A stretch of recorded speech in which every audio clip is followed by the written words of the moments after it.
And do you know, in the last 35 to 40 years, we have learned more about the mind, more about the subconscious mind, more about the body, more about the mind-body connection than at any previous 2,000 years in our history. Look at the stuff we've learned. Look at the genome stuff that we've learned. Do you know that they are investigating right now proteins? They say 6 million proteins in the body. And when we know all the proteins in the body, we will be able to cure anything in the human being. Bit frightening, isn't it? Right? But that's where it's going. We've learned a lot in the last 35 to 40 years. One of the things that we've learned, I really use in some seminars, you know. It's really interesting, I think. Do you know, tears? You can have tears of sadness, can't you? Right? Tears of sadness, right?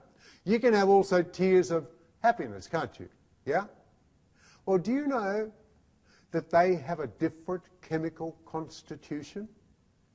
So in other words, we're doing something different to our body when we have tears of sadness and tears of joy.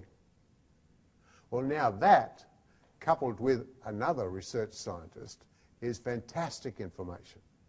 You see,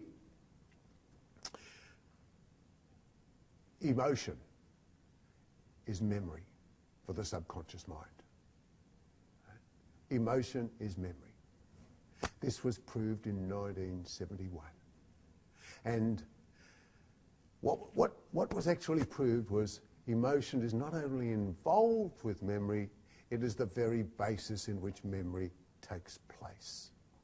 Now, when you think about that, right, like you could go back in your mind right now, here's a quick demonstration of it, and you could go back to something that you didn't like, something that was trauma, something that was adversity, something that was, okay, don't go any further, you probably got it anyway, don't think about it anymore, right?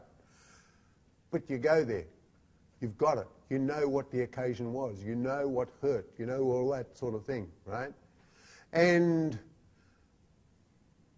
I could also ask you to go back to a really fantastic event in your life, right? You go back to maybe when you were riding your two-wheeler bike for the first time, or maybe your first kiss, or maybe a fantastic result at, in sport or at school or something like that, you know. There are so many good, joyous occasions in our mind, and they'll come up, right? Now, how did you remember them?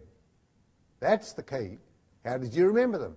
I mean, to remember either the negative event or the joyous event, did you have to tell other people about them? Did you have to write about it and write about it again and again? Did you have to make a mind map about it? Did you have to do all those sort of things to remember it? No. It's stuck fast, isn't it? It's right there.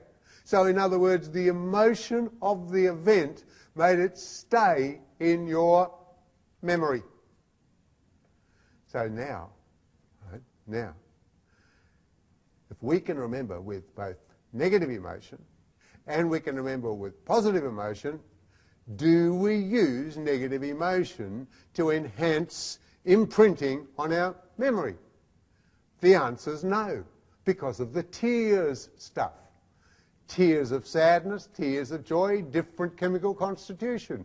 We know we're doing something different to our body with negative stuff, and it doesn't help us feel good, the negative stuff, right? So therefore we only use positive, right, positive, joyous memory connections, okay, to enhance memory within the subconscious mind. So that's something that came out of this science a long, long, long time ago.